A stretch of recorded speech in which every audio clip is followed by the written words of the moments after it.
ये अच्छा गुरुजी, एक चीज़ बताओ, जैसे कोई आता है जो वो बताते हैं कि मैं ये हूँ, मैं यहाँ से इसके साथ अटैच हो गया, मैं प्रेत हूँ, आत्मा हूँ, ऐसी कोई मतलब कितनी तरह की एंटिटी हमारे उसमें मिलती है? कोई डायन वगैरह भी आती है, डाकिनी शाकिनी, कोई ऐसी भी एंटिटी से आपका हुआ है सामना? हुआ मेरा सामना कहो या उतार तो हमने किए हैं, मेरा सामना तो कम होता है। हाँ, इस चीज़ में कम हुआ सामना, पर उतार मैंने किए हैं इन चीज़ को। जैसे एक लड़का भी हॉस्टल में था नैनीताल, तो वो बेचारा सूखते जा रहा था दिन पे दिन कमज़ोर हो गया, बहुत पतला हो गया। डॉक्टर ने कहा ब्लड नहीं बन रहा है और जॉन्डिस है, पीलिया है, इसमें ये है, इन्फेक्शन है लीवर में, कई चीज़ें। एक बार उसको मेरे पास लाए, मैंने उसको ऐसी बभूति लगा दी गोलू महाराज की। मैंने कहा उनके नाम की हम बभूति लगा रहे हैं, देखो फ़ायदा हो गया तो आप फिर दोबारा आना, नहीं तो हम क्या कर सकते हैं। तो उसको फ़ायदा हुआ, तो उसके बाद वो रोटी वोटी भी खाने लगा, सब कुछ फिट हुआ। तो फिर मैंने चौकी लगाई, उसको बिठाया सामने पे, जागरण भी था, प्लान सब बनाया था हम लोगों में। ये होता आराम लग गया तो फिर जागरण की शुरुआत होती है। जागरण था, कई लोग बैठे थे। तो जब हम खेलने लगे, हमारे पास गोलू महाराज की और गंगनाथ जी दो हुए हमारे पास, दोनों का जब अवतार हुआ तो एक मेढक का रूप दिखा हमें। मेढक का रूप दिखा तो वो ही मेढक बन के उसके बाथरूम में रहता था एक। अच्छा। बाथरूम में रहता था। अब वो पता नहीं, उनने कहा पता नहीं ये है ऐसे, क्या है क्या नहीं है। तो मैंने उससे पहले कहा था कि तू एक तागा बांध देना जब ये तुझे वो ये कहता था कि मेरे पास एक रात को एक वाइट कलर की उसमें एक लेडी जाती है और बैठती है, बातें करती है। अब क्या है क्या नहीं था ये मुझे नहीं ज़्यादा पता। मैंने कहा तू जो भी आती है उसके तू एक डोरा बांध देना। तो उसने पैर में डोरा बांधा, उसके पैर में डोरा बांधा, धागे की रील छोड़ता रहा तो बाथरूम तक पहुंच गया। सुबह देखा तो मेढक के रूप पे वहाँ था। तो वही मेढक के रूप पे मेरे पास आई, तो जब हमने खेले तो वो कहने लगी कि मैं रूप बदलने लगी। कभी आंखों से ब्लड निकाल देना, कभी मुंह से जीभ से ब्लड निकाल देना, कभी बालों को फैला के खेलना, इस टाइप के खेलने लगी। फिर हमने बहुत कोशिशें करी। चिमटे हम लोग डालते हैं चूल्हे के अंदर, चिमटा डालते हैं, लाल करके हम लोग चाटते हैं उसको। जब हम लोग पे देवता खेलते हैं उसको चाटते हैं, फौड़ी डालते हैं। और गौमूत्र हमारे यहाँ पवित्र होता है, हम किलो के हिसाब से पी जाते हैं उसको हम। वो एंटीबायोटिक भी है से, और किडनी के लिए फ़ायदे के लिए। अब देखो उनने बता रखा है कि ये अच्छा है और एंटीबायोटिक है, इससे फ़ायदे हैं। और वो किया, फिर उसको खेल के उसको अवतारित करवाया, अवतारित करा के फिर माफ़ी मांगी उसने, फिर अपना रूप धारण किया। फिर उसको हमने जार में बंद करके ऊपर से कील मार के फिर शमशान में 3 फीट नीचे दबवाई। तो वो दिन है, ये दिन है। वो लड़का अभी ठीक है, फिट है। और अभी अब वो कहता मैंने अब तो नहीं कोई मेढक आ रहा। बोला नहीं पंडित जी अब कोई नहीं आती मेरे पास। तो गुरुजी, जो आप कह रहे थे मेंढक रूप बदल रहा है, वो आपके जब आप ध्यान में थे तब आपके सामने था या वो उसी बच्चे नहीं, के रूप जब हमने जागरण शुरू करा, जब ढपली बजी, जागरण हुआ, अंगीठी जली और चारों तरफ से उसको घेरा गया, उसको भागने का मौका नहीं दिया कहीं से भी। उसको हमने चारों तरफ से दरवाजे बंद नहीं करे, खाली घेर दिया उसको। उससे हमने अपनी मंत्रों से घेर दिया। मंत्रों से घेरने के बाद वो हिल नहीं पाई कहीं को, तब उसे अवतार लिया। नहीं तो कभी वो छुप जाती, कभी कहती मैं देवी हूँ, कभी कहीं मैं ये हूँ, कभी कहीं वो। बहुत देर में जब जागरण लग के चिमटा अंगीठी में डाला, जब लाल करके हम लोग चाटने लगे, तब जाके उसका अवतार हुआ। तब जाके बोली कि मैं ये हूँ और मैं यहाँ से आई हूँ और मुझे ये अच्छा लगा, मैं पहले ये थी वो थी। उसे सारी अपनी बातें बताई। बताने के बाद मान भी गई और हमने उसको कोई नुकसान नहीं पहुंचा, बाइज्जत हमने उसको रिहा कर दिया। और कसम रसम करवाते हैं हम लोग उसकी। जैसे मोमटनों में है, फांसी दिलाते हैं, बड़ी सरकार इनकी होती है बदायूं मेरठ, वहाँ पे दिलाते हैं। पर हमने ऐसे नहीं, हमने उसको अपने हिसाब से, अपने मंत्रों से उसको हमने जहाँ पहुँचाना है वहाँ हमने उसको पहुँचाया। आप कसम दिलाते हो कि दोबारा तंग नहीं करेंगे? नहीं, कसम नहीं होती है, कसम नहीं होती है, मंत्र से ही बंधन होते हैं। उसका हिस्सा दिया जाता है। जैसे कई लोग बलि देते हैं, मैंने बलि तो दी तो है पर मैंने करवाई नहीं अपने हाथ से कभी। जैसे खिचड़ी देना है और उसके साथ पंचफल, पंचमेवा, पंच मिठाई और ये चीज़ें दे के उसके कीलें गाड़नी पड़ती है। उसकी क्रिया होती है, उसको बंधन करके कि दोबारा किसी पे अटक ना करे। अच्छा। और गुरुजी जैसे और भी पावरफुल ये नेगेटिव एनर्जी होती है, ऐसे कहा जाता है मसान हो गए या छलावा हो गए, ऐसे किसी से भी पाला पड़ा मसान है? तो हर जगह पे है, जैसे क्या बेताल घाट के मसान है कि वहाँ पे, और ब्यानधुरा पे मसान है, वो संगलों से बांधे हुए हैं। वो कहते हैं जब करवटें बदलते हैं तो संगलों की आवाज़ आती है। और जिन पे ये देवता कई प्रकार के, जैसे जिन पे ये चीज़ें आती हैं, ब्यानधुरा बाबा हैं और ये बेताल विक्रम, ये चीज़ें आती हैं, उनके सामने ये चीज़ें तो टिकती नहीं हैं। और भी शक्तिशाली देवताएं हमारे उत्तराखंड में एक से एक हैं, बहुत बड़े बड़े हैं, जो आमने सामने परिचय भी कर देते हैं, बता भी देते हैं हमें और भगा भी देते हैं। उत्तराखंड में कितने प्रकार के देवी देवता हैं जो बहुत पावरफुल है? उत्तराखंड के जो देवी देवता है वो काफ़ी पावरफुल हैं। उनके आगे राजा महाराजा, पीर पैगंबर कहो या कोई, किसी की नहीं चलती उनके आगे। काफ़ी शक्तिशाली और अजमाए हुए हैं ये। जो मांगो वो मिलता है, जो चाहो वो मिलता है। जो किसी ने, जैसे एक बार देखो यहाँ अंडमान निकोबार में पानी का जहाज़ डूब गया था, तो बटालियन थी ये वाली पानी वाले, क्या बोलते हैं इनको, जो पानी वाले होते हैं, नेवी, नेवी वाले। तो उनने डूबने लगा तो उनने कहा अगर आपके कुमाऊं पे कोई देवी है तो उसको पुकारो, तो तब हमारा यहाँ से उद्धार होगा। तो एक कुमाऊं बंधे ने, अगर है तो हाट कालिका तो हमारी नैया पार लगा, इतने में वो पूरा जहाज पार कर दिया। आज भी हाट कालिका पे 50 रुपये बटालियन कटती है हर बंदे पे, कि उस पे जाता है हर बंदे का, और उसमें इतनी शक्ति है, उसने डूबते को पार करा लिया।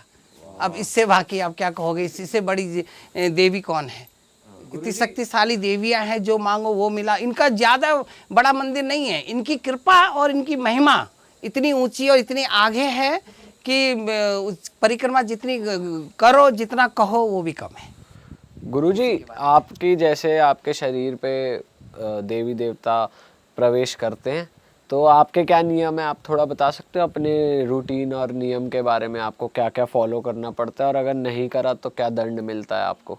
देखो ये बात बहुत बड़ी है और उटपटांग भी है, और कुछ लोग मानेंगे इस बात को, कुछ नहीं मानेंगे। मेरे ऊपर नहीं, जो भी हमारा उत्तराखंड का बंधा देवी पूजा करता हो, पंडित हो, पुजारी हो, इसको हम लोग डंगरिये भी कहते हैं, और ये चीज़ है, तो उसने सुबह स्नान करना बहुत ज़रूरी है।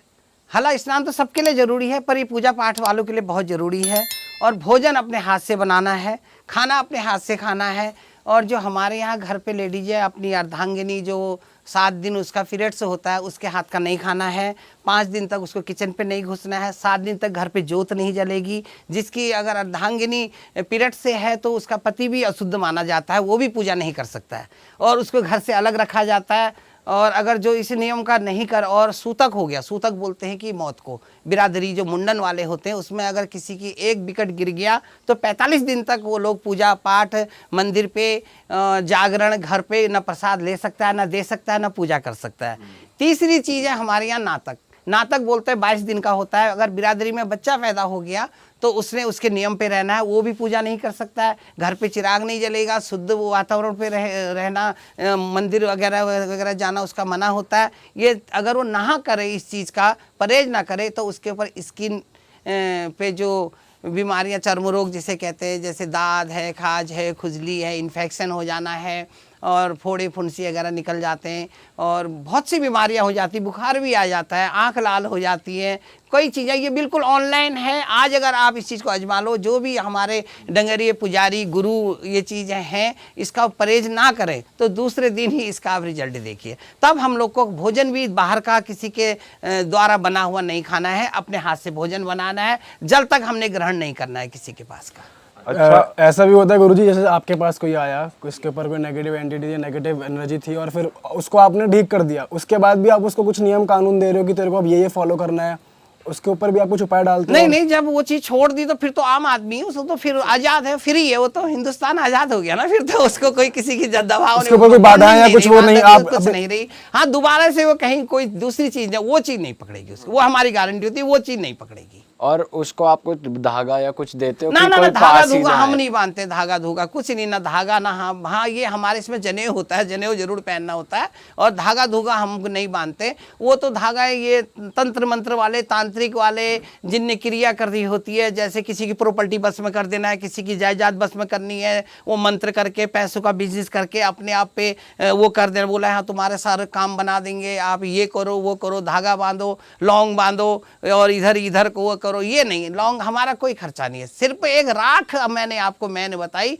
हम एक बभूति उसको बोलते हैं, राख से ही सारे काम करते हैं, सारे काम राख ही करता है, सारे काम राख से शुरू होते हैं और राख से समाप्त होते हैं। जब कोई आपके पास आता है गुरुजी, तो आप पहले उसे राख लगाते हैं, अगर उसके अंदर कुछ होता है तो वो आपको सामने आ पहले जाता हम है?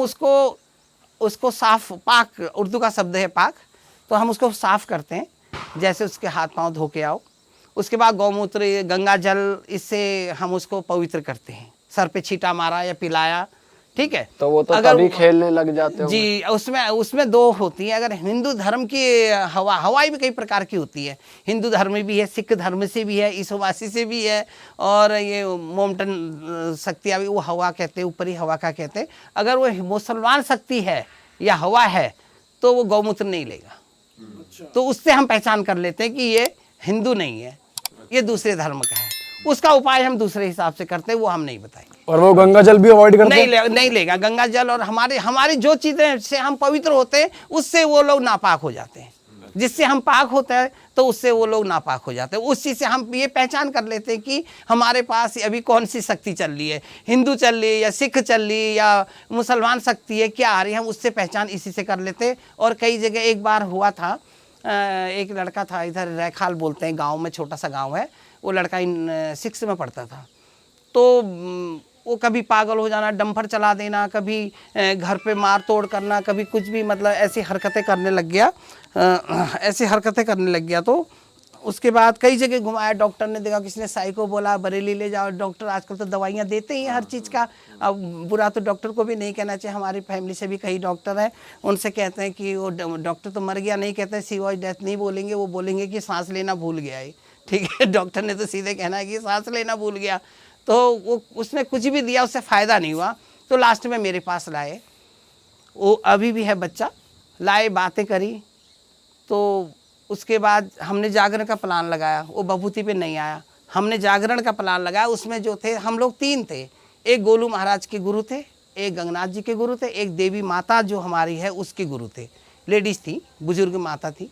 जब चौकी लगाई, उसको बिठाया गया, तो वो हमारी मजाक बनाने लगा, बोला कि ये कौन है, क्या है, ऐसे क्यों बिठा दिया, और हमें क्यों बुला दिया, हमें क्यों बिठा दिया, ऐसे मजाक बनाने लगा। जब मैंने कहा गाय गौमूत्र का छींटा मारो, जागरण शुरू करो, तो उसने वहाँ उधम मचा दिया कि तोड़ फोड़, उठाना बैठाना सब कर दिया। तो फट पकड़ लिया उसको लड़कों ने, हाथ पे भी नहीं आया, ज़बरदस्ती। फिर जब देवियाँ प्रकट हुई, तीनों देवता खेले, तो वो साइड हो गया, वो हाथ जोड़ने लगा। फिर खुद पूछा, उसके ऊपर गंगा जल वगैरह डाला, तो सिकुड़ गया, ऐसे सिकुड़ गया, एक दीवार पे चिपक गया, जैसे कि इस पे कोई चीज़ है ही नहीं, वो बिल्कुल ऐसा बन गया, निर्जीव। तो फिर पूछा गया तू कौन है, तो तब उसने बताया कि मैं इरफान हूँ। तो कहाँ से, नाम बताया, मुझे आज भी याद है उसका नाम, इरफान। तो कहाँ से आया, बोला जिस पेड़ के नीचे इसने बाथरूम करी, वहाँ पे मैंने फांसी खाई थी। इतनी बड़ी बात उसने, तो वहाँ से मैं इसके पीछे आ गया, और ये इसको मैंने सब कुछ कर रखा है। वो कव्वालियाँ गाने लग जाता था, डंपर चलाने लग जाता था, ऐसी हरकतें करता था कि जैसे कि अब हम कह नहीं सकते, मतलब एक छोटा सा बच्चा था वो, मतलब बड़ों से भी ज़्यादा एक कातिल की तरह हरकतें करता था, जैसे एक कातिल होता है। तो उससे बचते थे, माँ बाप पेरेंट्स से परेशान हो गए। तो फिर लास्ट में पूछा तू क्या चाहता है, चलो ठीक है, इसने कर दिया, अब इसका उपाय भी तो है, बता तो दिया हम लोगों ने, या इसने बता दिया, इसका उपाय क्या है। उसने कहा कि इसका उपाय क्या खाएगा। अब उसने ऐसी चीज़ बताई जो चीज़ हम दे नहीं सकते। उसने बता दिया कि मैं ये चीज़ खाऊंगा। हमने कहा भैया कहाँ से लाएं, 1-8 किलो होता तो कहीं से ले आते। मैंने कहा भैया हमारे बस की जो चीज़ है वो बता। फिर वहाँ एक काठगोदाम है, वहाँ से यहाँ से 24-22 किलोमीटर चोरगलिया से हल्द्वानी। तो काठगोदाम थोड़ा 1-2 किलोमीटर ज़्यादा है, ये नैनीताल निकलती है रोड, सीधे पुल से पहले एक मज़ार है, बोले उस मज़ार पे लेके जाओ। तो मैं उसको वहाँ लेके गया, तो वहाँ पे खड़ा किया, उसके पेरेंट्स थे, मैं था, मेरे साथ और भी गुरु माताएं थी। गए तो उसने, हम दूर खड़े हो गए, हमें तो कोई नियम पता नहीं था उनका क्या है क्या नहीं है। तो तो उसने वहाँ जाके, मैंने कहा भैया तू जो भी है तू यहाँ पे उसके वहाँ जो उनके मस्जिद के वो गुरु थे उनको बुलाया।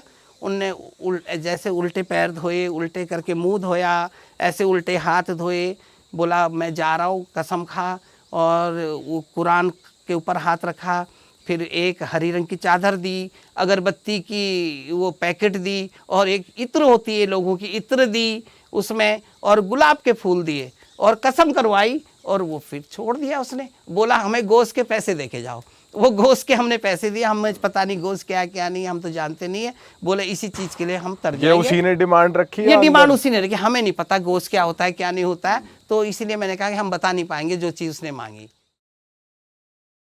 मैं ट्रैवल कर रहा था पहाड़ों में, तो मेरे पास एक मेल आया जा रहा था कंटिन्यूसली कि सर हेल्प चाहिए, और मैंने अपनी डिटेल शेयर कर रखी है, एक नंबर भी शेयर कर रखा है जिस पे लोग कांटेक्ट कर लेते हैं अगर किसी को इमरजेंसी प्रॉब्लम होती है तो भाई वहाँ पे एक फैमिली थी, वो कांटेक्ट कर रही थी, तो मैंने उनसे बात करी, पूछा उनसे कि क्या प्रॉब्लम क्या है। तो वो कह रहे थे कि हमारी जो बेटी है वो रात को अलग अलग आवाज़ों में बात करती है और चिल्लाती है, और रात को जब वो अपने भाई के साथ सो रही होती है तो उसके कपड़े खोलती है वो।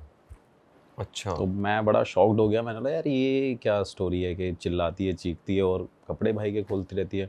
तो कई बार उसकी फैमिली ने उसे नोटिस किया होगा ये करते हुए, और उसके भाई ने नोटिस किया, वो शाउट करने लग जाता है। तो वो मेरे से कहते हैं कि सर आपको आना पड़ेगा, आप जितने पैसे लोगे जो भी लोगे हम वी आर रेडी टू पे, बट आप प्लीज़ आओ। तो मैं एक दिन बाद वापस दिल्ली आता हूँ, नेक्स्ट डे जयपुर के लिए निकल जाता हूँ भाई। तो जयपुर में भाई मैं जाता हूँ, मेरे को लगता है कि वहाँ पे कुछ नेगेटिविटी होगी, तो मेरा एक वो रहता है कि पहले इन्वेस्टिगेशन कर लो, एक इन्वेस्टिगेशन का पार्ट ज़रूर है, मैंडेटरी है वो। तो इन्वेस्टिगेशन करता हूँ, वहाँ पे मुझे कुछ नहीं मिलता, और काफ़ी बड़ा घर है उनका, और एक छोटी सी फैमिली है लेकिन घर बहुत बड़ा है। तो भाई मैं वहाँ पे जाता हूँ, रात को रुकता हूँ, इन्वेस्टिगेशन हम स्टार्ट करते हैं, हम 2 लोग ही होते हैं वहाँ पे, 12-1 बजे इन्वेस्टिगेशन स्टार्ट करते रहते हैं। और बहुत पुरानी कंस्ट्रक्शन थी या जैसे नए पुरानी घर कंस्ट्रक्शन होते भाई, पुरानी कंस्ट्रक्शन है काफ़ी, मतलब ओल्ड है, पूरा विंटेज हाउस एक तरीके का, और नामी ग्रामी लोग हैं, वो बिजनेसमैन हैं, और ज्वेलर्स भी हैं, उनका क्लोथिंग का भी बिजनेस है, और जयपुर में उनका अच्छा नाम भी है। तो भाई मैं वहाँ पे जाता हूँ, इन्वेस्टिगेशन करता हूँ रात को, तो मुझे कुछ दिखता नहीं है, और सेम डे मैं उस लड़की को भी नोटिस कर रहा हूँ, जैसे नहीं अक्षय कुमार भूल भुलैया में घूमता रहता है, रात रात को चेक करता रहता है भाई क्या चल रहा है, कहाँ कुछ है तो नहीं है। तो मैं वहाँ पे लोगों को भी देख रहा होता हूँ, नोटिस कर रहा हूँ, बट मेरे को कुछ वहाँ पे दिखता नहीं है उस टाइम पे। फिर उसके बाद भाई नेक्स्ट डे मैं बोलता हूँ सर यहाँ पे तो कुछ मुझे नोटिस हुआ नहीं, और इन्वेस्टिगेशन में भी कुछ नहीं आया। तो मेरे से कहते हैं कि भाई सर यहाँ पे कुछ है, आप मानो मेरी बेटी रात को यहाँ पे चीखती है, चिल्लाती है, और आपके सामने नहीं चिल्ला रही, हमें नहीं पता ऐसा क्यों हो रहा है।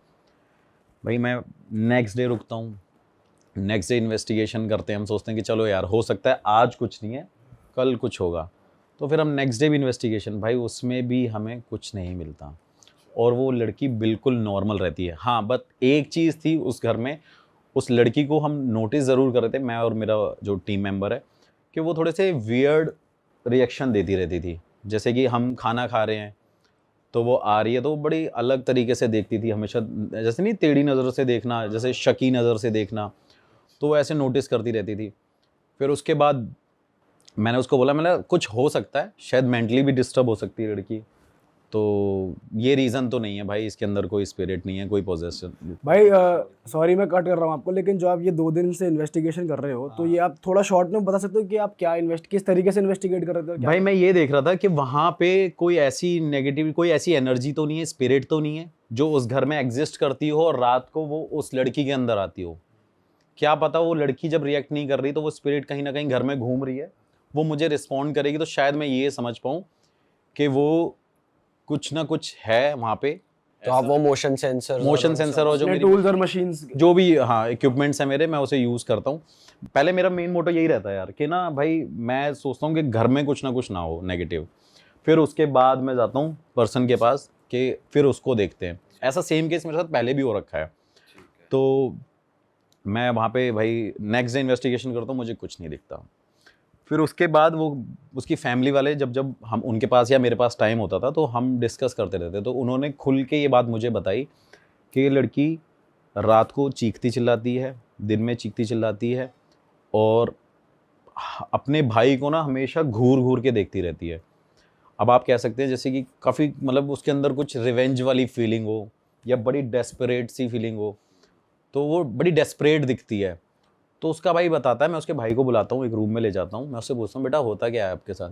कहता कुछ नहीं, दीदी रात को आती है, हम साथ ही सोते हैं, लेकिन सोते सोते दीदी मेरे कपड़े खोलने लग जाती है, इवन ऊपर के और नीचे के, इवन अंडरवेयर भी उतार देती है। क्या एज है भाई बच्चों की? भाई बच्चे की एज है करीब 10 साल लड़के की, और जो उसकी सिस्टर है वो 13.5 साल की है, 13 साल की। तो मैं बड़ा वो हो जाता हूँ कि यार ये क्या है। मैंने बोला ये कितनी बार हुआ बेटा? कह रहा भैया मैंने मम्मी को नहीं बताया, लेकिन कई बार वो मेरे कपड़े हटाती हैं और मेरी बॉडी के पार्ट्स को टच करती हैं। मैंने बोला यार ये बड़ा लफड़े वाली चीज़ है यार, ऐसा क्या है ये? तो कई बार जैसे होता है ना, कुछ ऐसी स्पिरिट भी होती है जो काफ़ी डेस्परेट रहती है, जिनको इंटीमेट होने का बड़ा वो रहता है कि वो किसी न किसी के साथ इंटीमेट हो, लेकिन वो तो उसका सगा भाई है। तो मैं बड़ा हैरान हुआ, मैंने बोला यार ये क्या है। वो फिर मेरे केस से हट गया कि यार ये मेरे अंडर नहीं है, ये मुझे ना भाई बाबा जी से बात करनी पड़ेगी, मैं उनसे पूछता हूँ क्या है क्या नहीं। तो उस दिन मैंने लास्ट नाइट पे, जो मेरी लास्ट नाइट थी वहाँ पे, मैंने इन्वेस्टिगेशन नहीं करेंगे, आज घर में घूमेंगे जैसे भूल भुलैया में घूमते हैं, देखते हैं यार क्या होता है होगा। तो मैं क्या करता हूँ, मैं ना उस लड़की की विंडो पे उसे नोटिस ज़रूर करके आता हूँ, बट उस टाइम पे वो सो रही होती है। अच्छा। हाँ, तो मैं देख के आता हूँ, मैं अपने इसको टीम मेंबर को भी लेके जाता हूँ, मैं चला नोटिस करते हैं। और मैंने उसकी फैमिली को पहले ही ये इंस्ट्रक्शन दे दी थी कि जी मैं आपके घर में घूमता रहूँगा, आपको कोई प्रॉब्लम नहीं होनी चाहिए। कहीं आपको ये लगे कि मेरे घर में रात को क्यों घूम रहे हो आप, क्योंकि मेरा काम ये, मेरी जॉब ये है, आपने मुझे इसके लिए पैसे दिए। तो मैं उनके घर में जब घूम रहा था मुझे कुछ दिखता नहीं, तो रात को 3 साढ़े 3 बजे करीब मैं और मेरा वो जो टीम मेंबर है वो साथ में सो रहा होता है, मैं ऐसे फ़ोन चला रहा होता हूँ, मैं स्नैपचैट पे किसी से बात कर रहा होता हूँ उस टाइम पे। उसके बाद मैं थोड़ी देर बाद देखता हूँ कि मेरे डोर को कोई ओपन करता है। उस टाइम पे लाइट तो बंद रहती है, और जैसे ही डोर ओपन होता है तो वहाँ पे लाइट जलती है, और वो लड़की 13.5 साल की भाई न्यूड मेरे सामने आके खड़ी हो जाती है। क्या बात कर रहे हो? कंप्लीटली न्यूड भाई, एक तन पे कपड़ा नहीं है उसके। मैं हैरान हो जाता हूँ, मैं शीट लेता हूँ जो मैंने ओढ़ी हुई होती है चद्दर, मैं उसके शरीर पे डालने लगता हूँ। वो मेरे सामने जो साथ में कैमरामैन है वो भी फटाफट कपड़े लेता है, और फिर मैं बड़ी तेज़ चिल्लाता हूँ, और उसको पकड़ने के बाद अब तक उसकी फैमिली के लोग आ जाते हैं, उसके मदर और फादर आ जाते हैं, और वो देखते हैं। मैं उनको बताता हूँ कि जी ऐसे ऐसे ऐसे ऐसे हो गया। कह रहे सर हम कह रहे थे ना, लेकिन उनको इतनी शर्मिंदगी महसूस होती है, मतलब ऑब्वियसली वो तो होगी यार, एक बेटी आ और रही है। वैसे वो सिर्फ आके खड़ी हुई थी या कुछ उसने करा भी भाई था? वो सिर्फ खड़ी ही हुई थी, तब तक मैंने उसको कोई सेकंड चांस दिया ही नहीं कि वो कुछ एक्शन ले। क्या पता वो मुझे मारती, क्या पता वो कोई और एक्शन लेती, तो मैंने उसे सेकंड चांस दिया ही नहीं। मैंने फटाफट कपड़े उसके ऊपर डाल दिए, और जैसे ही मैंने डाले उसकी मदर बड़ी तेज तेज रोने लग गई। मैंने बोला कि जैसे ये आपके लिए वैसे मेरे लिए भी बेटी समान समझो या मेरी बहन समान समझो। तो मैंने ये बात यहाँ तक रहेगी, आप ऐसा मत सोचो कि मैंने इसकी फ़ोटोज़ डाल देनी है, अगर हमारे पास इसकी पिक्चर्स भी है, ऐसा कुछ भी नहीं है। तो उन्होंने बोला नहीं नहीं ऐसी कोई बात नहीं है, बट ये हमने कभी एक्सेप्ट नहीं किया था, कि एक्सपेक्ट नहीं किया था कि ऐसा कुछ हो पाएगा। तो फिर वो कहते हैं देखो मैं कहता था ना कि कुछ ना कुछ है।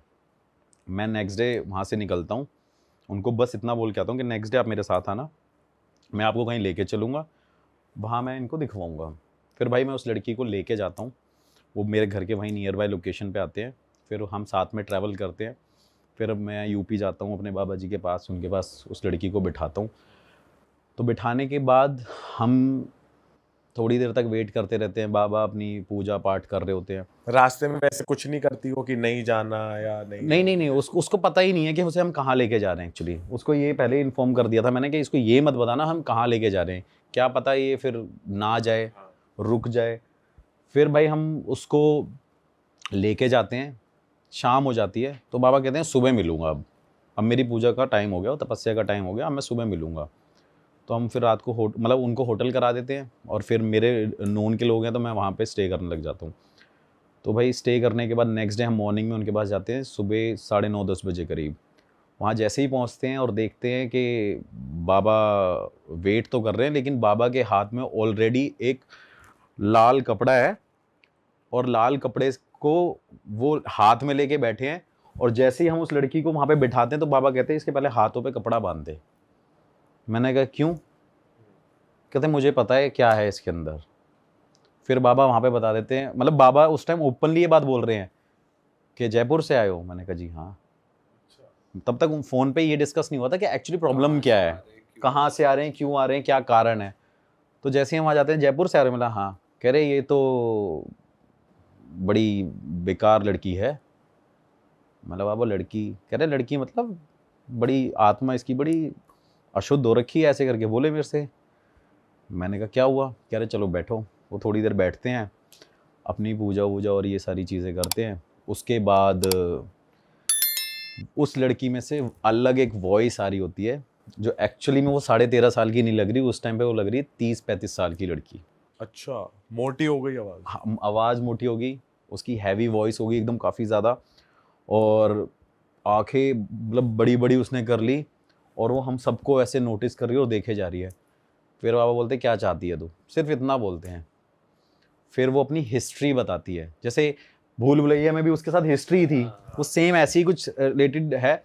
उसकी एक हिस्ट्री होती है कि भाई जब लाइक उसकी एज होती है 17-18 साल की, नाबालिग होती है, वो अपने लवर के साथ, जैसे होता भी है, वो अपने लवर के साथ अपनी फैमिली वालों से पकड़ी जाती है एक रूम में, जिस वजह से उसे मतलब आप कह सकते हो कि इतना शेम फील होता है, ऐसा लगता है कि आज मेरे फैमिली वालों ने ये सब मुझे देख लिया। उस समझ सकते हो ना मैं क्या कहना चाह रहा हूँ, कि उस सिचुएशन में देख लिया कि जो नहीं होना चाहिए था। तो उसके घर वाले उसको ताना वाना मारते रहते हैं, तूने ये कर लिया, तेरी शादी, तू मर जानी चाहिए थी, ये कर देना चाहिए था, वो कर जाना चाहिए था। तो वो सब कुछ बता रही है, और बता रही है कि उस टाइम पे क्या हुआ था। ये जो इसका भाई था, मतलब वो जो लड़की जो 35 साल की उस लड़की के अंदर अभी, उसका वो ब्रदर था जो साथ में आया था। जो 10 साल का है आज। नहीं छोटा वाला नहीं, मतलब उसका वो भाई था जिसकी फैमिली के यहाँ हम गए थे ना, उसकी बहन थी वो 30-35 साल वाली। अच्छा, मतलब जो मेन फैमिली का मेल था। हाँ मेल था। हाँ, उसकी वो सिस्टर थी। तो वो बोलती है कि इसने मुझे ताने दे दे के, इसने मुझे कई बार बोला कि जहर खा के मर जा, जहर खा के मर जा। तो इसने मेरे को इतना सुनाया है, इतनी मेरी बेइज्जती करी है, ये सब जो भी इंसल्ट फील उस टाइम पे वो कराते थे। तो उसने भाई सुसाइड कर लिया था।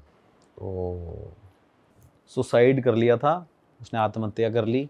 उसके बाद वो ये कहती थी कि मुझे अपनी फैमिली से दिक्कत नहीं थी, मुझे अपने भाई से प्रॉब्लम थी। मैं चाहती थी कि मैं भी उसको बताऊं कि बेइज्जती बदनामी क्या चीज़ होती है। तो बेसिकली वो जो बच्ची है उसके जो फादर हैं वो उसके भाई थे। भाई थे हाँ, जो 30 साल की जो 30-35 साल जो स्पिरिट थी जो। हाँ अच्छा। तो उसके बाद वो उसको बोलते थे कि भाई मैं इनको दिखाना चाहती हूँ कि एक क्या महसूस होता है जब आप ये कर रहे हो। तो आप ये सोचो कि उस फैमिली ने उस टाइम पे उनको पकड़ा था एक ऐसी सिचुएशन में, तो वो चाहती थी कि ये मेरा ब्रदर और जो मेरी भाभी है, ये भी अपनी सगे बच्चों को उस सिचुएशन में देखें कि भाई कैसा फील होता है। क्या तब आप अपने बच्चों को मार दोगे अगर आप उस टाइम पे ऐसे पकड़ लोगे? बाकी उसकी और भी चीज़ें थी कि इन्होंने मुझे परेशान रखा, इन्होंने फैमिली वालों ने कभी प्यार नहीं दिया, ये वो सारी अपनी उसके अलग जो होता ही है नॉर्मली हर जगह। उसके बाद भाई फिर बाबा जी ने किया, उसको बोला, फिर उनको कुछ उपाय बताए, क्रियाएं बताई, करी पूजा, फिर जाके भाई वो चीज़ उसके घर से हटी। कितने दिन में रिजॉल्व हुई भाई फिर? मतलब भाई हमें वहाँ पे 2 दिन लग गए थे यूपी में, और उसके बाद फिर नेक्स्ट डे उन्होंने बोला था कि 4-5 दिन बाद आप नोटिस करने लग जाना, ऐसा कुछ होगा नहीं। लेकिन अभी तक भाई कोई ऐसी कंप्लेंट नहीं है जो ऐसा हो रहा हो, लेकिन वो फाइनली रिजॉल्व हो गया। बट ये कहानी देख के ना मेरे को बड़ा वो हुआ कि यार क्या हो रहा है। मतलब मैं रूम में हूँ भाई, वो न्यूड थी लड़की। भाई वो यही चीज तो बिल्कुल हैरान करने देने वाली मुझे तो भाई उस टाइम ऐसा हो गया कि मैंने क्या, मतलब क्या है ये, मतलब मैं तो उसे बहन बेटी ही समझ रहा हूँ, और मैं सोच रहा हूँ बताओ यार क्या हो रहा है। और उस लड़की की लाइफ देखो, उसको तो ये पता भी नहीं है, अभी वो 13-14 साल की है, कि बाद में जाके कभी जब वो बड़ी होगी, एक मैच्योर्ड होगी जब, तो उसे कभी ये पता चलेगा कि मैंने ऐसा किया था, तो वो भी रिग्रेट और शेम से। और उस टाइम पे भाई जब आप ले गए थे, जब गुरुजी पूछ रहे थे, तो वो वायलेंट भी हो रही थी, ऐसा कुछ था? बस जवाब दे रही थी? नहीं भाई, पहले वायलेंट हो रही थी, मैं बता रहा हूँ ना, वो देख रही थी और आवाज़ निकाले जा रही थी। मैं नहीं जाऊंगी, मैं यहीं रहूंगी, मैं इसको बताऊंगी, इस कुत्ते को मैं बताऊंगी, और अब्यूज़ कर रही थी, गालियाँ दे रही थी, बहुत अब्यूज़, बहुत गंदी गालियाँ दे रही थी, अब्यूज़ करे जा रही थी। और जब मैं उस क्लाइंट के पास गया था तब मैं उसको ये बोल रहा था, मैंने, सर आप तो बड़े समझदार थे यार, आप बड़े सॉर्टेड बंदे लग रहे थे मुझे, क्या आपने एक बार फिर मैंने तो, मेरे को तो बोलने का मौका नहीं दिया, गुरुजी ने उनको इतना सुनाया कि तुम्हारी तो बहन ही थी, तुम्हारी बहन थी, उसकी इज्जत बहुत ज़रूरी थी, उसके साथ ये तुमने सब क्यों किया, आज भुगत रहे हो ना। फिर भाई उन्होंने बड़े पैर छुए, रोने लग गया वो इंसान, फिर उसकी भाभी, मतलब जो लड़की की थी, फिर वो रोने होने लग गए, फिर गुरुजी ने सॉल्व किया, फिर गुरुजी ने, बट उनको ऐसा उपाय बताया, आप मानोगे नहीं कि उनको वो उपाय करने के लिए अभी भी कम से कम अपने आप को बहुत कष्ट देना पड़ेगा। गुरुजी ने ये बोल दिया कि ऐसे नहीं निकलने दूंगा। कैसा उपाय है भाई? भाई मतलब थोड़ा बहुत बता देता हूँ कि उनको बोला कि आप जितने भी अब सारे ज्योतिर्लिंग करके आओगे, मतलब हो सकता है, मैं ये नहीं कहता हूँ, मेरे को गुरुजी ने बोला कि मैं इनको कष्ट देना चाहता हूँ, कह रहा है क्योंकि इन्होंने एक लड़की के साथ गलत किया, तो उन्होंने बोला कि मैंने इनको बताया कि सारे ज्योतिर्लिंग तुम्हें कवर करने हैं, और भाई हर महीने अपने घर पे रामचरितमानस का पाठ करना पड़ेगा, ये है वो है, बहुत सारी चीज़ें बताई, फास्ट बता दिए उनको कि भाई फास्ट करना, एवरी ट्यूसडे फास्ट रखना, और अगर नहीं किया तो तुम ये समझ लो कि निकल नहीं पाओगे। और अगर अब भी वो सुन भी रहे होंगे तो उसमें कोई वो नहीं है, लेकिन उन्होंने बोला कि ऐसा होगा ज़रूर, उन्होंने बोला अगर ये नहीं करेंगे तो वो दोबारा चीज़ होगी ज़रूर। तो भाई वहाँ पे ना एक फर्रुखाबाद, और आपने ये कन्नौज सुना होगा, कन्नौज के राजा भी थे ऐसे करके, भाई ये स्टोरी आई थिंक 3-4 साल पुरानी है। वहाँ पे एक बस थी, मतलब वो इंडिया का सेकंड रोड एक्सीडेंट है सबसे बड़ा, और पहला मेरे हिसाब से शायद साउथ साइड में हुआ था और सेकंड हुआ था यूपी के अंदर। वहाँ पे एक बस थी भाई, वो बस ट्रैवल कर रही थी फर्रुखाबाद से जयपुर की तरफ, प्राइवेट बस थी वो, डबल डेकर बस थी। तो सर्दी का काफ़ी ज़्यादा वहाँ पे इफ़ेक्ट पड़ रहा था, कोहरा वोरा बहुत ज़्यादा हो रहा था, तो और आपको पता ही है हाईवे पे बस खाली जगह मिलती है, बस वाले गाड़ी भगाने लग जाते हैं। तो भाई वो बस काफ़ी तेज़ चल रही थी, स्पीड में थी, सामने से ट्रक आ रहा था, वो दोनों आपस में टकराए। और ये जगह मैं आपको बताता हूँ, ये एग्जैक्ट एक घुलैया जगह पड़ती है कन्नौज के पास, छिवरामऊ और कन्नौज के पास एक घुलैया एक जगह है, और वहाँ पे काफ़ी ज़्यादा फेमस है वो जगह भी, क्योंकि वहाँ पे एक राजा भी है, वो उसकी वजह से फेमस है, वो भी मैं आपको बताऊँगा आपको आगे।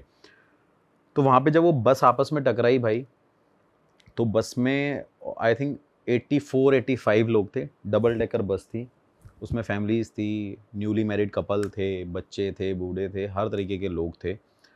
और वो जब उस बस से टकराई तो भाई उस बस में ना आग लग गई, बस में आग लगी, ब्लास्ट हुआ, गांव के 3-4 किलोमीटर तक लोगों पे ऐसा बताया जाता है, और ये तो मेरा खुद कज़न ब्रदर वहीं का ही है, मतलब उसका गांव उसके पास में ही है, 300-400 मीटर दूरी पे उसका गांव है।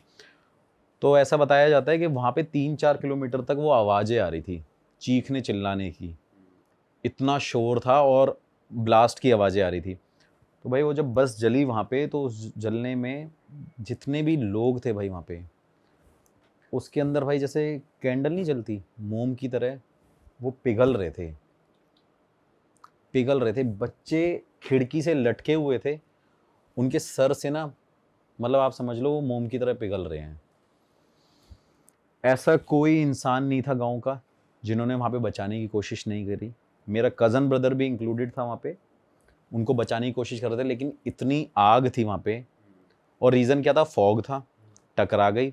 जो ट्रक था उसमें राशन का सामान था, उसमें ऑयल था जो रिफाइंड होता ही होता है, तो उसने और ज़्यादा आग पकड़ ली।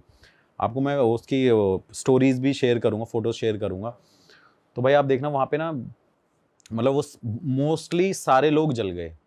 रीज़न क्या था उसमें एग्जिट ना होने का, निकलने का? क्योंकि आपने देखा प्राइवेट बसेस में बैक का जो हिस्सा होता है वो पीछे वहाँ शीशा विंडो नहीं होता, पूरा कवर्ड होता है वो, है ना, शीट से।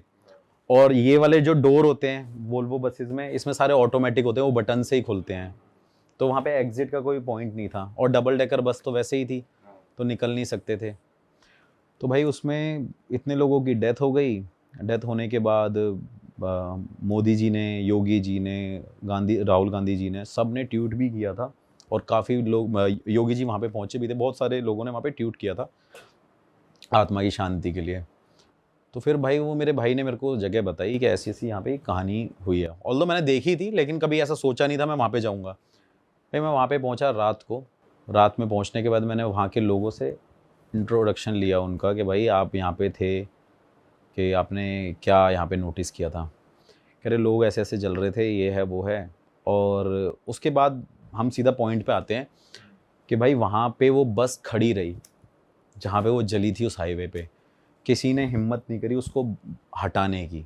पुलिस वालों ने नहीं बस हटाई, वो लोकल लोगों ने नहीं हटाई, किसी ने नहीं हटाई। जितने भी क्रेन वाले थे वो मना कर रहे थे। नेक्स्ट डे, क्योंकि उस रात में जब वो बस जली, नेक्स्ट डे सुबह वहाँ पे एक्सीडेंट होने लग गए उस रोड पे। कंटिन्यूसली एक्सीडेंट हो रहे हैं। कोई बाइक से गिर के किसी की डेथ हो गई, एक बस वाले की बाइक से टक्कर हुई, उसमें एक कपल था, हस्बैंड वाइफ थे, उनकी डेथ हो गई। तो भाई वो नेक्स्ट डे मॉर्निंग में वो सब होने लग गया वहाँ पे विद इन 400-500 मीटर के अंदर। तो वहाँ पे ये हो गया कि भाई यहाँ पे ये सब इनकी वजह से हो रहा है। उसके बाद क्या हुआ, किसी ने क्रेन वाले को ज़्यादा पैसे दिए। और आपने कभी भी सुना होगा कि एक्सीडेंट होता है तो जो भी वहाँ पे व्हीकल होता है वो पुलिस स्टेशन जाता है, कि किसी ऐसी जगह लेके वहाँ पे उसको सबमिट कर देते हैं। लेकिन भाई उस क्रेन वाले ने 50,000 रुपये लिए थे उस बस को 250 मीटर रखने पे, और गांव वालों ने मिलके पैसे दिए उसके। पुलिस वाले भी नहीं आए क्योंकि पुलिस वालों ने मना कर दिया कि हम नहीं हटा पाएंगे। मतलब इतना डर था। फिर मैं गया इन्वेस्टिगेशन करने। भाई मैंने पूछा कि क्या होता है यहाँ पे।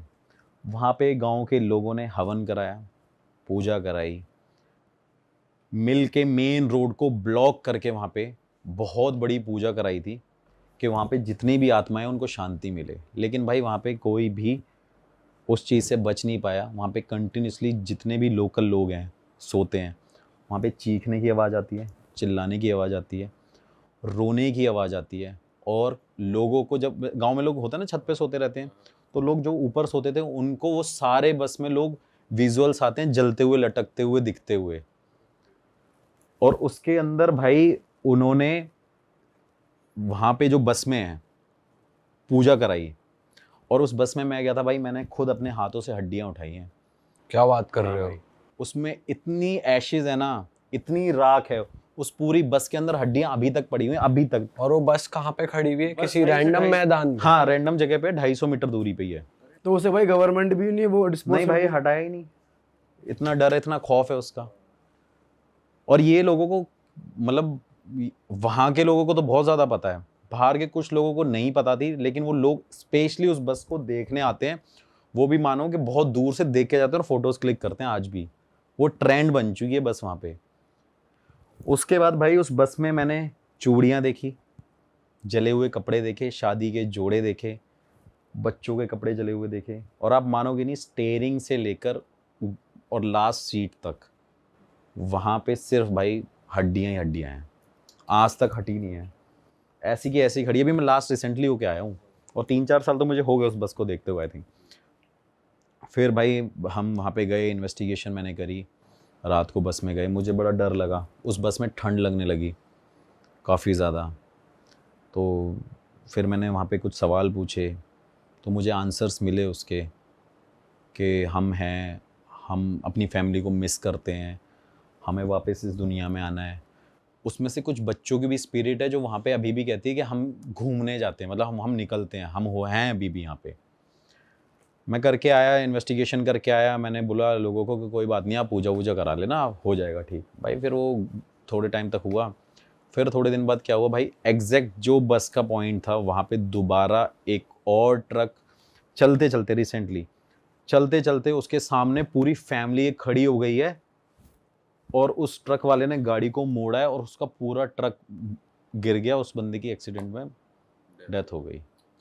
और जो साथ में उसके बंदा था उसने बताया कि एक फैमिली सामने खड़ी हुई थी, तो ड्राइवर ने पूरे ट्रक को बचाने के लिए पूरे राइट में गाड़ी मोड़ दी। तो उसमें उस टाइम आग लगी। उसने बताया, मैंने क्या था वहाँ पे, मतलब लोकल लोगों ने बोला कि भाई क्या था वहाँ पे। कह रहे एक फैमिली खड़ी हुई थी।